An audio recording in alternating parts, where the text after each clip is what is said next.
ইসলামী ছাত্র শিবির কলেজের ছাত্র, বিশ্ববিদ্যালয়ের ছাত্র।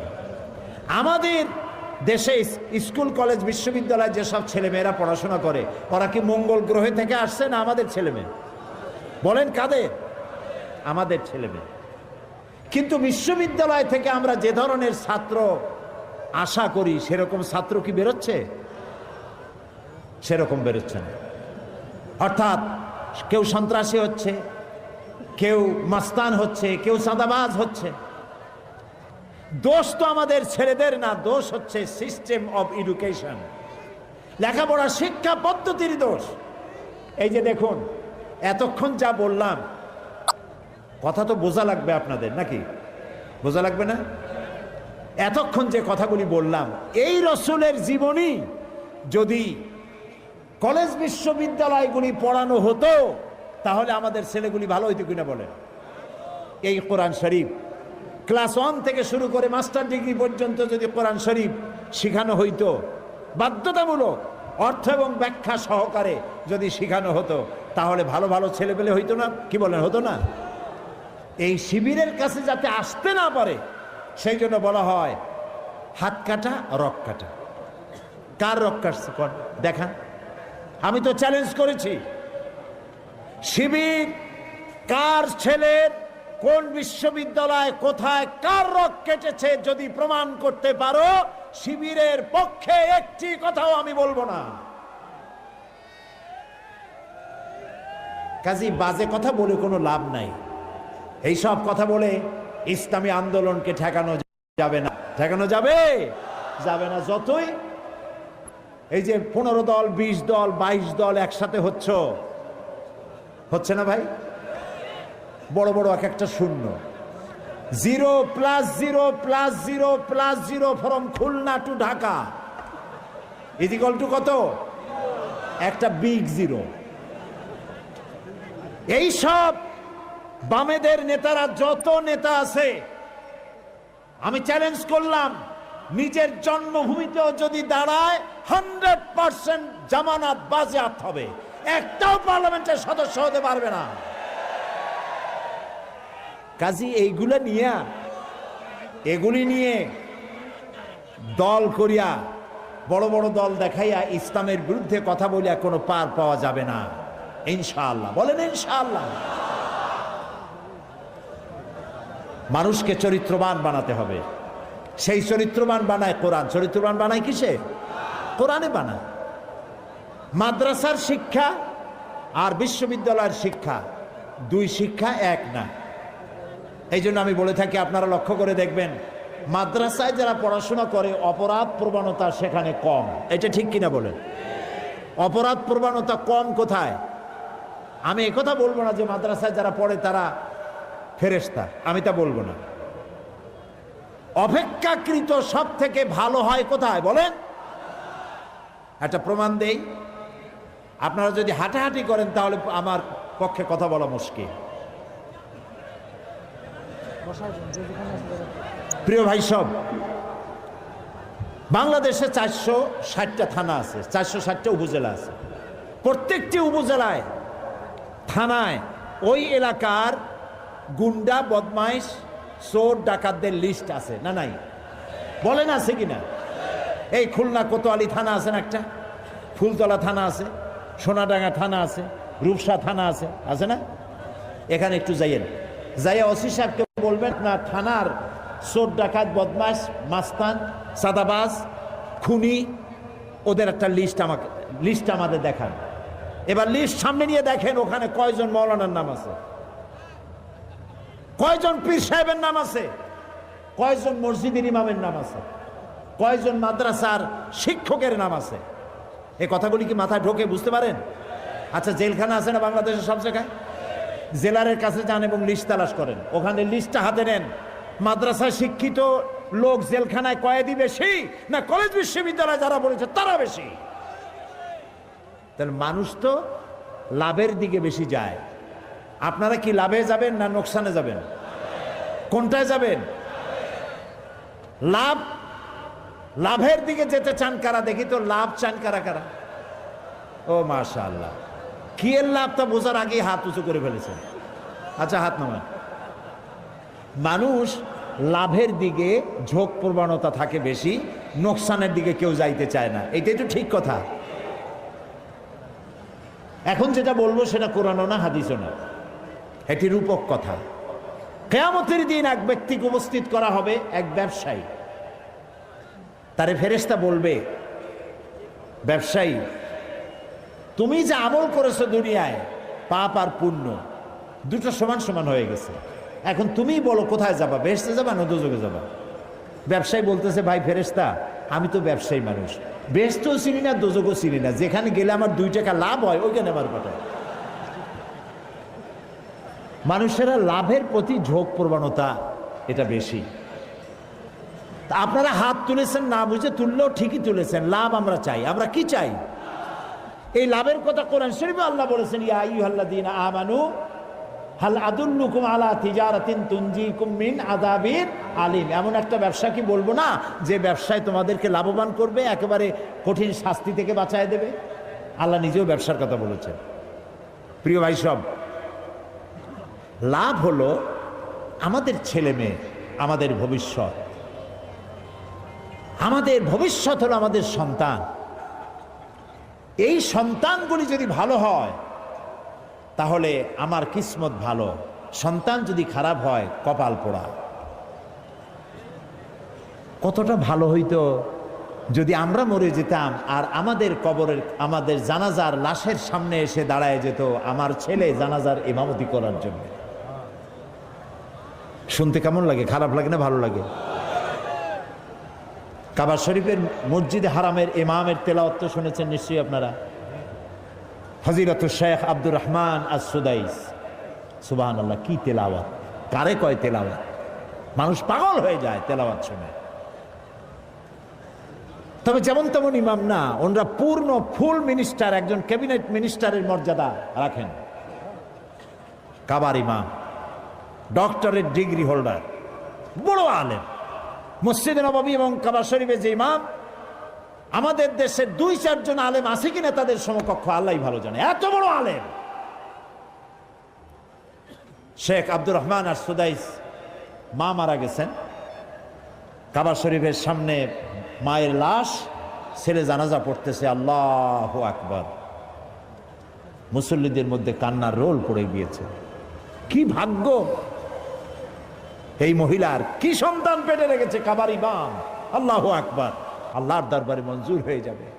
আহারে, ছেলেটারে মাদ্রাসায় দিলেন না, মাদ্রাসাটারে আউটডেটেড মনে করা হলো। মাদ্রাসায় দেবে কি? ছেলের নাম দাও, আরবিতে রাখবে, মুসলমানি রাখবে, তাও পছন্দ হয় না। ছেলের নাম তো বল্টু। এই যে বল্টু, মন্টু আর সেন্টুরা, এরা কিন্তু জিন্দিগিতে কিছু করতে পারবে না।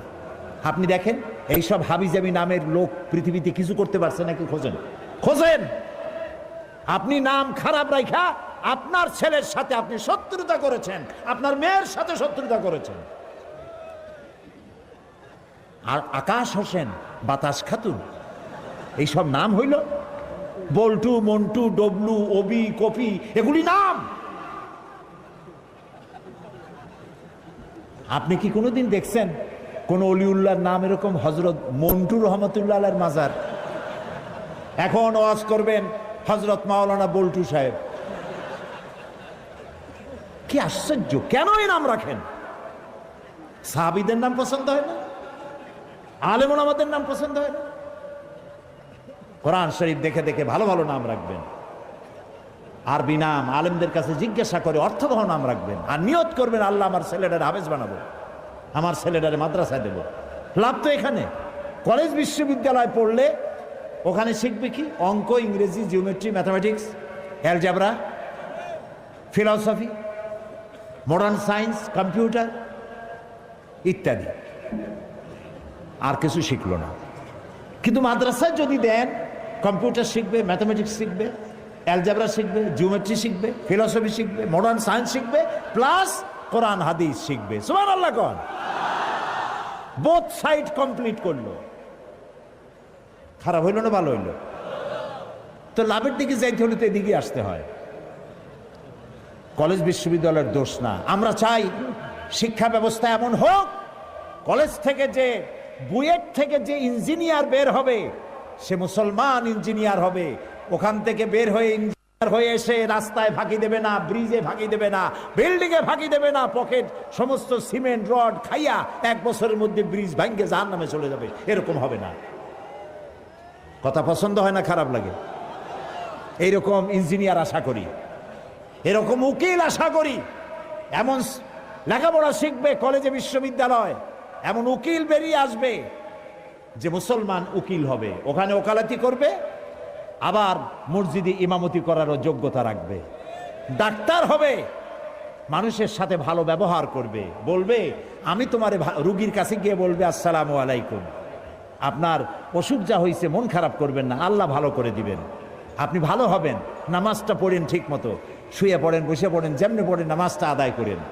এরপরে তাকে ওষুধ দিল, ভালো ব্যবহার করলো, তারপরে নিজেও জামাতে নামাজ আদায় করলো। এইরকম মুসলমান ডাক্তার চাই, এরকম ডাক্তার না হসপিটালও ডাক্তারি করে, বাড়িতেও চেম্বার, ওখানে সময় দেওয়া কম, এখানে সময় দেয় বেশি, যেহেতু ওখানে পয়সা কম এখানে পয়সা বেশি। এক চোটে অনেকগুলি রুগী দেখলো, রুগী দেখতে যত দেরি, বাইর করতে মোটেও দেরি নেই। আর ব্যবহার কি? আর সব ডাক্তার এরকম না, ভালো ভালো ডাক্তার নিশ্চয়ই আছে। রুগী দেখে কয় বাবা তুমি এখনো মরো নাই, তে রুগী তো এমনিই মরবে, আপনি না সান্ত্বনা দিবেন। এরকম মুসলমান ডাক্তার চাই, ঠিক বললাম কিনা? সুতরাং বিশ্ববিদ্যালয় এই কোরআন শরীফটা যদি পড়ানো হইতো, বাধ্যতামূলক সকাল একেবারে নিচের থেকে নিয়ে মাস্টার ডিগ্রি পর্যন্ত কোরআনের অর্থ এবং ব্যাখ্যা সহকারে পড়তে হবে, অন্তত আম পাড়ার মতো একটি পাড়া 30তম পাড়া মুখস্থ করতে হবে। আমি একবার দুবাইতে, সেখানে আপনারা কি বিরক্ত হচ্ছেন নাকি? আমি শেষ করে দেব তাড়াতাড়ি। ট্রানজিট কিছু সময়ের জন্য আমাকে থাকতে হবে, তারপর অন্য ফ্লাইট ধরবো। তখন ফজরে রক্ত হয়ে গেছে। আমি উজু করে, এয়ারপোর্টে মসজিদ আছে, সেখানে এয়ারপোর্টের ভিতরে মসজিদের একটা রুম নেওয়া আছে, সেখানে গেলাম। যে দেখি নামাজ শুরু হয়ে গেছে, এত চমৎকার তেলাওয়াত, লম্বা তেলাওয়াত করলেন ইমাম। আমি নামাজ শেষ করে মনে করলাম বড় আলেম হবে, এত সুন্দর তেলাওয়াত করলো। তাকায় দেখি মাথায় টুপি টুপি নাই, গায়ে শার্ট, পরনে প্যান্ট। এরপরে পরিচয় করলাম, যে প্লেনে আমি যাব সেই প্লেনের ক্যাপ্টেন। দেখছেন অবস্থা? সৌদি আরবের ক্যাপ্টেন। আমি তাকে জিজ্ঞেস করলাম, সে বলল যে হাফেজ যদি কেউ হয় তাহলে আমাদের দেশে চাকরি পায় তাড়াতাড়ি, আর কমসে কম 10 পারা কোরআন শরীফ মুখস্থ না হলে চাকরি হবে না। যদি আমাদের দেশে এইভাবে কোরআন শিক্ষা দেওয়া হতো ছেলেদেরকে মেয়েদেরকে, কতই না ভালো হতো। আমার ছেলে মেয়ের কোনো দোষ না, সিস্টেম অব এডুকেশনের দোষ। এটাকে পরিবর্তন করার জন্য আমরা চেষ্টা চালাচ্ছি। আল্লাহ যেন কবুল করেন, বলেন আমিন, জোরে বলেন আমিন। দেশ এখন আগের থেকে অনেক ভালো পর্যায়ে এসে গেছে, ঠিক না ভাই? ঠিক না? কাঁচামরিচের দাম নিয়ে খুব চিল্লাপাল্লা করতেছিল। কাঁচামরিচ 160 টাকা এই দেশে থাকবো না, গেল না কিন্তু কেউ। ধনে পাতা 200 টাকা, বেগুন 80 টাকা, কি সাংঘাতিক কথা। তারপরে রোজার মাস তো বেগুন হয়েছে 80 টাকা। পরে শুনি যে বেগুনি আর বানাইতে পারে না, পেঁপেনি বানাইছে। পেঁপে কেটে কেটে পেঁপেনি, বেগুনি হয় না, পেঁপেনি। ভাজা পোড়ায় যদি নোবেল প্রাইজের ব্যবস্থা থাকতো তাহলে মনে হয় বাংলাদেশ পাইতো।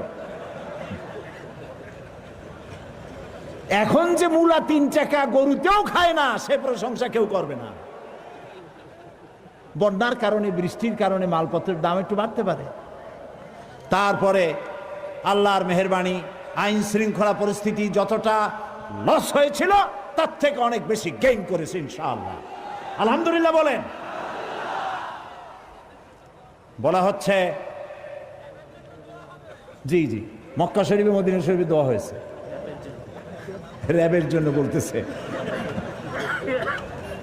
র্যাব নামাতে গোটা জাতি বলেছে আলহামদুলিল্লাহ, শুধু একটি দল কষ্টে পড়ে বলেছে ইন্না লিল্লাহ।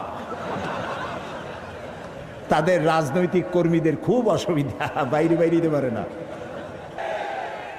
যারা বলে সাম্প্রদায়িক সম্প্রীতি বিনষ্ট হচ্ছে বাংলাদেশে, শুনতে চাই কোথায় সাম্প্রদায়িক সম্প্রীতি বিনষ্ট হয়েছে? দেশ নাকি জাহান্নামের প্রান্তে চলে গেছে। আপনাদের সময় কোন হাবিয়া দুজকের মধ্যে ছিল দেশ? তাও একটু কন। আমাদের দেশে সাম্প্রদায়িক সম্প্রীতি বিনষ্ট হয়েছে যারা বলে, তারা 100% মিথ্যাবাদী। এই খুলনায় পূজা হইতে পারছে না, পারে নাই? পেরেছে কিনা? আমার পিরোজপুরে মসজিদের পাশে দুর্গা পূজার গেট তৈরি হয়েছে, মাইক বেজেছে, কেউ নিষেধ করে নাই। ওরা আমাদের দেশের নাগরিক। ধর্ম কর্ম পালন করার যে অধিকার একজন মুসলমানের আছে, একজন হিন্দুর 100% আছে। কোনো মন্দির ভাঙা হয় নাই, কোনো দুর্গা মূর্তির হাত পা ভাঙা হয়নি। কাজে মিথ্যে কথা বলে এই জাতিকে বিভ্রান্ত করার দিন শেষ। সাম্প্রদায়িক সম্প্রীতি 100% এখানে ঠিক আছে। আর মৌলবাদ, মৌলবাদ, দেশ শেষ হয়ে গেল মৌলবাদ। এখন টুপি মাথায় দিয়ে ওয়াজ শুনতে আসলে, নামাজ পড়তে গেলে মুখে দাড়ি রাখলে যদি মৌলবাদ হয়, ঠেকাইতে পারবে না। যেখানে যাবার সেখানে দাড়ি, যেখানে যাবার সেখানে টুপি, মুহ টুপি খাইছে খুব। যদি এত দাড়ি টুপি পছন্দ না হয়, তাহলে এগুলো যেখানে নাই, যেখানে পইতে বেশি, মেহরবানি করে যান। কে নিষেধ করে? আল্লাহর মেহরবানি, দেশ ভালোভাবে চলছে এবং আরো ভালো হবে ইনশাআল্লাহ, আরো ভালো হবে। আপনারা দোয়া করতে থাকেন, শুধু দোয়া করেন, সঠিকভাবে নামাজ আদায় করুন, ছেলেপেলেগুলিকে মানুষ করুন। আমরা এখন দোয়া করব। দালানো মানুষেরা বসে। খুলনা জেলা, পিতার নাম শিবপদ বিশ্বাস আর ছেলের নাম তারকনাথ বিশ্বাস। সে বলেছে, কারো প্ররোচনায় নয়, কারো ভয় ভীতি লোভ লালসায় নয়, নিজ ইচ্ছায় স্বেচ্ছায় ইসলামকে ভালো লেগেছে, মুহাম্মদ সাল্লাল্লাহু আলাইহি সাল্লামের আদর্শকে ভালো লেগেছে, তাই ইসলাম কবুল করার জন্য এসেছে। এবং তার নাম সে নিজে পছন্দ করেছে, তারকনাথ বিশ্বাস। নিজের মুসলমানি নাম পছন্দ করেছে ইমরান হুসাইন। আলহামদুলিল্লাহ বলে এখন তাকে কালেমা পড়ানো হচ্ছে। বলো লা ইলাহা, লা ইলাহা, একটু মাথাটা নিচু করো, ইল্লাল্লাহু, ইল্লাল্লাহু, মুহাম্মাদুর, মুহাম্মাদুর রাসূলুল্লাহ, রাসূলুল্লাহ। আল্লাহ ছাড়া, আল্লাহ ছাড়া কোনো ইলাহ নাই, কোনো ইলাহা নাই, উপাস্য নাই, উপাস্য নাই। মুহাম্মদ মুহাম্মদ সাল্লাল্লাহু সাল্লাল্লাহু আলাইহি ওয়াসাল্লাম আলাইহি সাল্লাম আল্লাহর প্রেরিত রাসূল।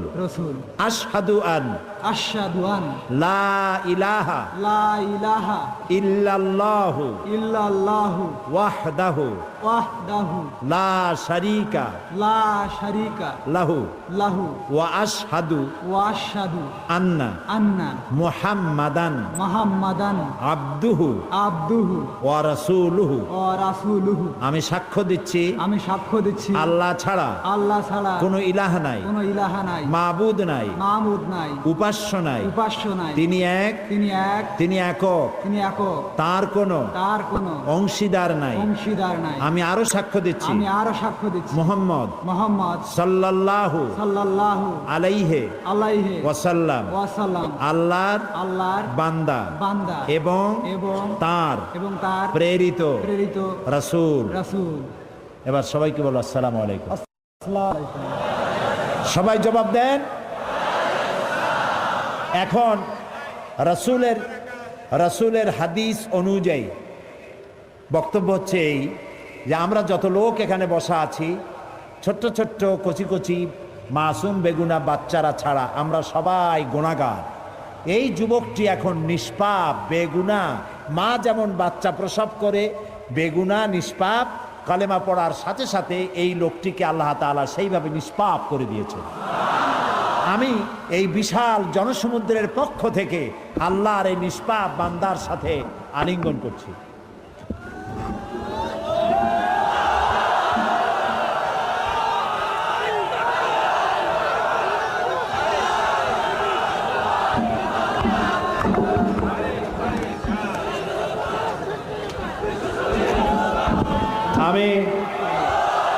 আমি মাননীয় সংসদ সদস্যকে বলবো এই ছেলেটির খোঁজ খবর নিতে এবং দ্বীন ইসলাম যাতে সে শিখতে পারে সেই ব্যবস্থা করা। খাবার, চাকরি বাকরি ইত্যাদি না থাকলে সেদিকে লক্ষ্য রাখা। যেহেতু যখন ইসলাম সে কবুল করলো তখন তার মা বাপ আত্মীয় স্বজন থেকে সম্পূর্ণভাবে বিচ্ছিন্ন হয়ে গেল, ঠিক না? আল্লাহকে বলি, আল্লাহ তাআলা তোমার স্বেচ্ছায় তোমার এক বান্দা কুফরি থেকে তাওহীদে এসেছে, তুমি তার সাহারা হয়ে যাও।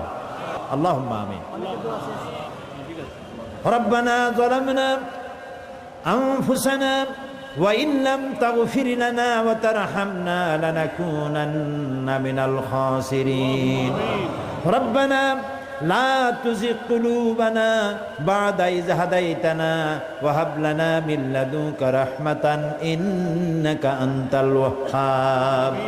হে আল্লাহ তাআলা, লাখো জনতা তোমার দরবারে দীর্ঘক্ষণ ধরে আলোচনা করে ভিক্ষুকের মতো, কাঙ্গালের মতো দুইখানা হাত তোমার দরবারে তুলে ধরেছি। মাবুদ গো, দয়া করে আমাদের জিন্দেগির গুনাহ খাতাকে মাফ করে দাও। হায় আল্লাহ রাব্বুল আলামিন, আমাদের মধ্য থেকে আমাদের যাদের মা বাপ দুনিয়া থেকে বিদায় হয়ে গেছে, আল্লাহ তাআলা কবরগুলিকে জান্নাতের টুকরায় পরিণত করে দাও। রব্বির হামহুমা কামা রব্বায়ানি সগীরা। সবাই পড়েন আমার সাথে, রব্বির হামহুমা কামা রব্বায়ানি সগীরা। হায় আল্লাহ তাআলা, আমাদের জনম দুঃখিনী গর্ভধারিণী মা কত কষ্ট করেছেন, পেটে ধারণ করে 10টি মাস বহন করেছেন, ক্ষুধায় কষ্ট করেছেন, খাবার খাইতে পারেন নাই, ঘুমাতে পারেন নাই, ডেলিভারিতে কষ্ট করেছেন, 2.5 বছর 2 বছর বুকের দুধ খাইয়া বিরক্ত করেছি, পেশাব পায়খানা করে মাকে কষ্ট দিয়েছি। ওই মা যার দুনিয়া থেকে বিদায় হলো, আল্লাহ কবরটাকে জান্নাত বানাইয়া দাও। রব্বুল আলামিন, আমাদের আব্বা নাম ধরে ডাকার মতো এখন আর কেউ নাই, কাছে নিয়া ঘাড়ে চুমা খাওয়ারও কেউ নাই। কত কষ্ট করেছেন, না খেয়ে সন্তান মানুষ করেছেন। বাপজান যার বিদায় হয়ে গেল, বেহেশতে জায়গা বানাইয়া দাও। রব্বুল আলামিন, আমাদের মা বাপ যাদের বুড়া হয়ে গেছে, খেদমত করার তৌফিক আমাদের দিয়া দাও। হায় আল্লাহ তাআলা, মা বাবার জন্য আর একটা দোয়া করি, আমাদের মা বাপ যাদের বৃদ্ধা হয়ে গেছে, আর দালিল উমর থেকে তাদেরকে বাঁচাও, বয়সের নিকৃষ্টতম অবস্থা থেকে তাদের রক্ষা করো। বিছানায় ফালাইয়া পরনির্ভর করে মেরো না মাবুদ, ইমানের সাথে সুস্থ অবস্থায় তোমার কাছে উঠায় নিও বাবু। বাংলাদেশে যারা বোমা মারে, বাংলাদেশে যারা সন্ত্রাসী তৎপরতা চালায়, বাংলাদেশে যারা গ্রেনেড হামলা করেছে এবং করার প্রস্তুতি নিচ্ছে, ওদেরকে গজব দিয়া, লানত দিয়া বাংলার মাটি থেকে চিরকালের জন্য বিদায় করে দাও আল্লাহ তাআলা। আল্লাহ এই শয়তানগুলোর হাত থেকে দেশটারে তুমি রক্ষা করো। আমি কয়েক সেকেন্ড আপনার জন্য ছেড়ে দিলাম।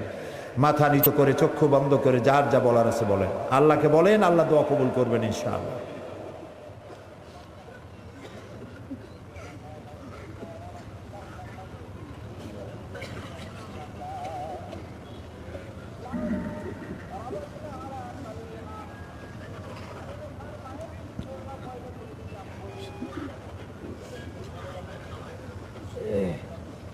হায় আল্লাহ, তোমার বান্দারা মনে মনে কি বললেন, বান্দা বান্দিরা তুমি নিশ্চয়ই শুনতে পেয়েছো। আল্লাহ তাআলা, তুমি দয়া করে প্রত্যেকের দিলের নেক আশাগুলি পুরা করে দিও।